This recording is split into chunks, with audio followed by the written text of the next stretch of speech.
Hello brothers and sisters, welcome back again sa ating sharing for bread of God. In the name of the Father, into the Son, into the Holy Spirit. Amen.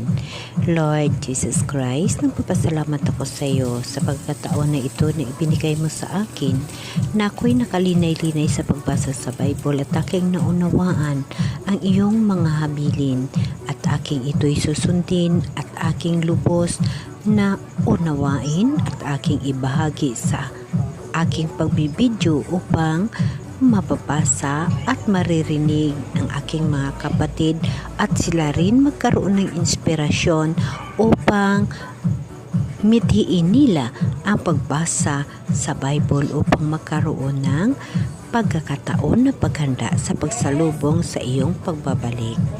Amen.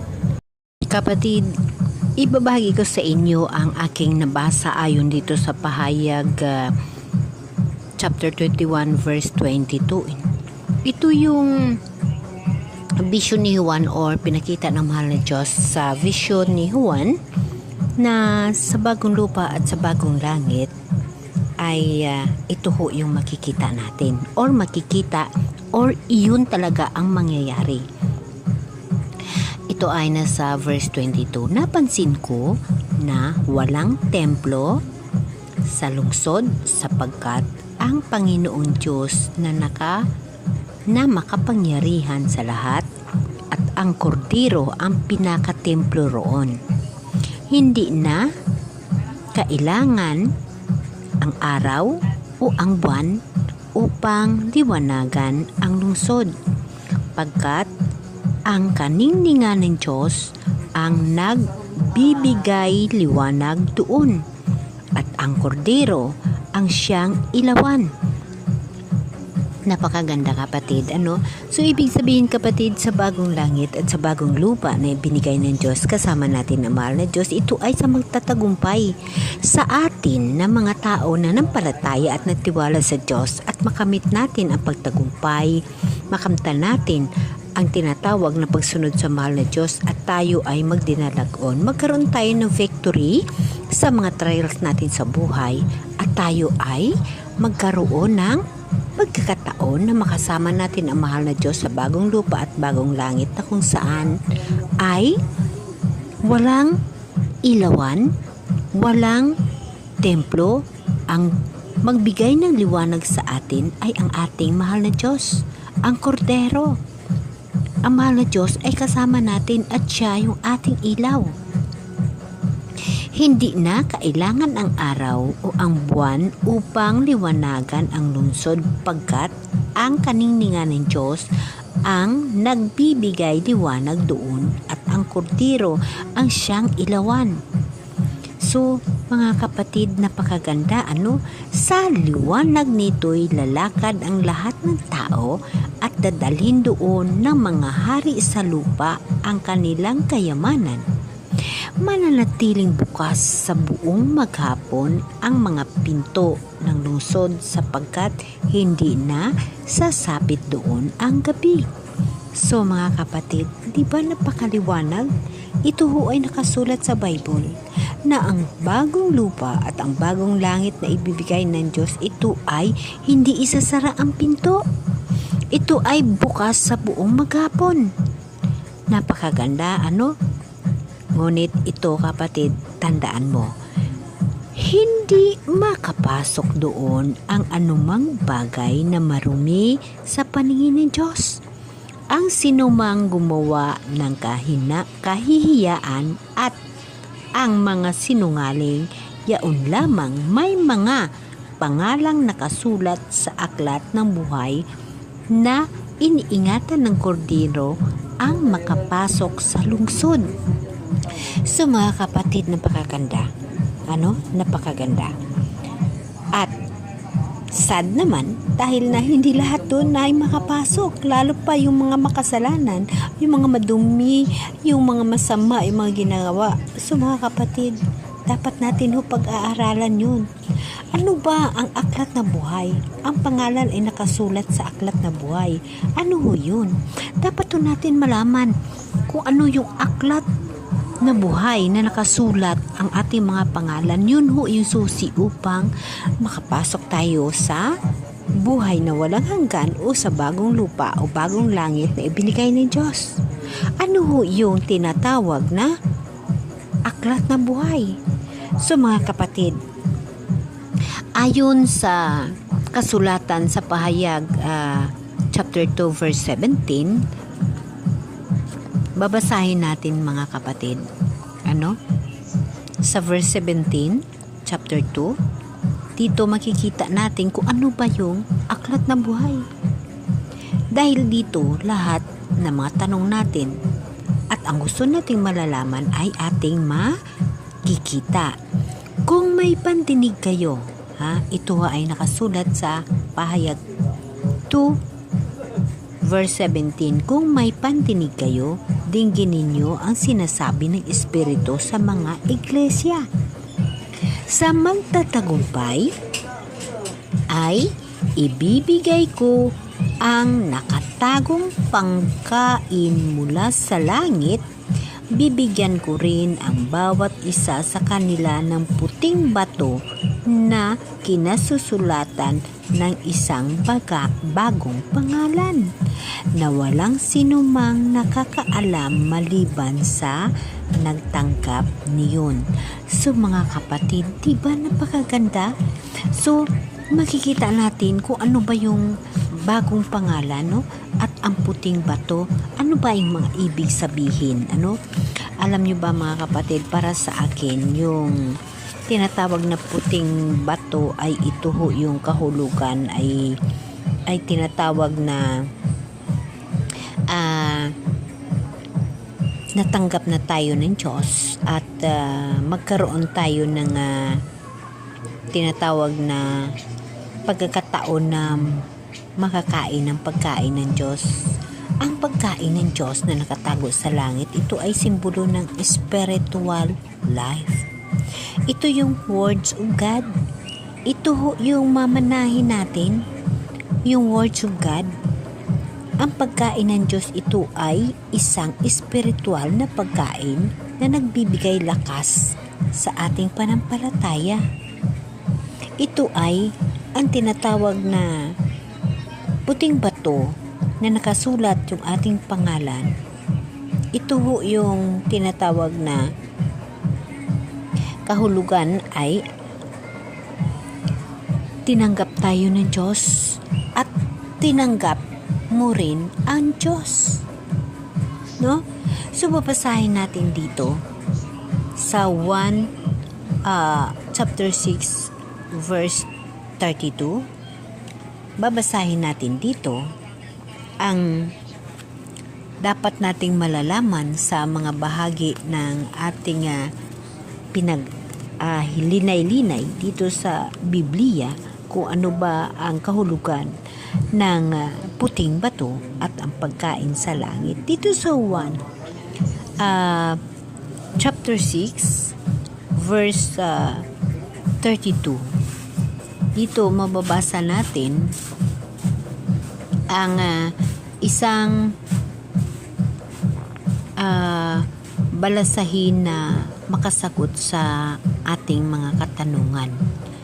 Kung ano ba ang tinatawag na pagkain mula sa langit, pagkain na nakatago sa langit, at bato na nasulatan ng ating bagong pangalan.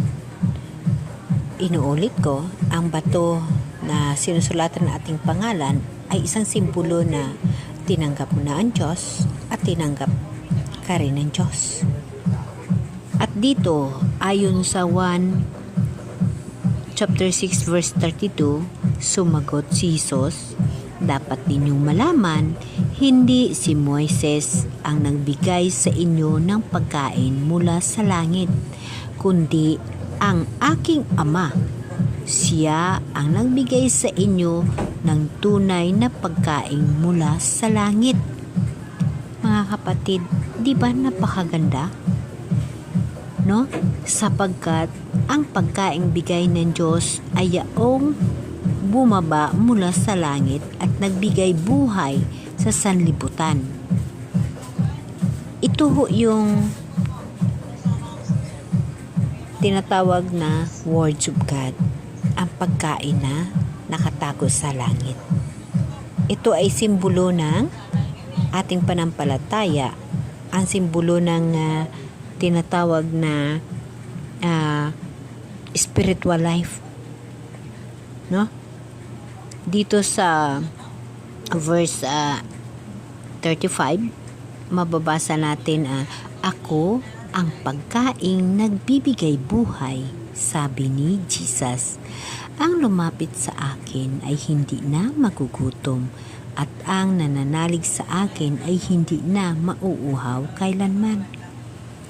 So, dapat natin unawain na ang tinatawag na pagkaing nakatago sa langit, ito ho yung simbolo ng spiritual life.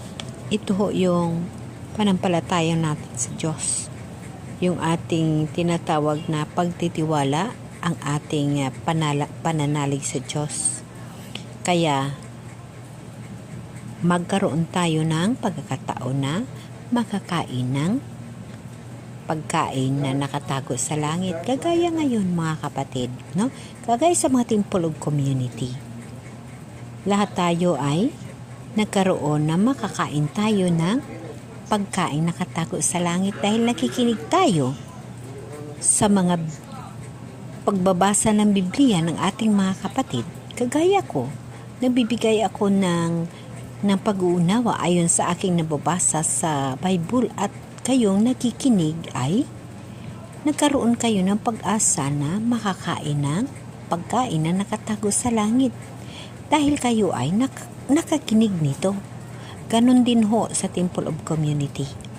Dahil naririnig mo ang mga sinasabi ng mga kapatid natin sa mga nagsasalita ayon sa nababasa sa Bible, yun ang tinatawag na pagkain mula sa langit. The words of God. So, nakakain ho tayo. Every Sunday, pag magpunta tayo sa tinatawag na Temple of Community, makakain ho tayo ng nakatagong pagkain sa langit. That is the sign of spiritual life na dapat natin alagaan at dapat natin matutuhan upang tayo ay makahanda sa pagbalik ng ating mahal na Diyos, sa pagsalubong sa Kanya. Mga kapatid, ang buhay dito sa mundo, dapat nating tatandaan, hiram lamang. At hindi ba kayo nahihirapan? Hindi ba kayo nagsasawa sa buhay dito sa mundo? Ang dami na nating tinatawag ng mga trials sa buhay. Ang dami na nangyayari sa buhay natin.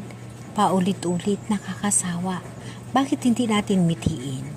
Bakit hindi natin habulin ang buhay na walang hanggan na kung saan may bagong lupa at bagong langit? Kailangan lang natin magbago. Balik tayo sa mahal na Diyos at tanggapin natin ang mahal na Diyos. Kumain tayo ng pagkain mula sa langit na ibibigay ng Diyos. At sikapin natin na magkaroon tayo ng pangalan sa langit. Magkaroon tayo ng puting bato at nakasulat yung ating pangalan upang makapasok tayo sa bagong lupa at bagong langit na inihanda ng Diyos. Dahil alam naman natin na hindi makapasok doon ang nanatili na may kasalanan.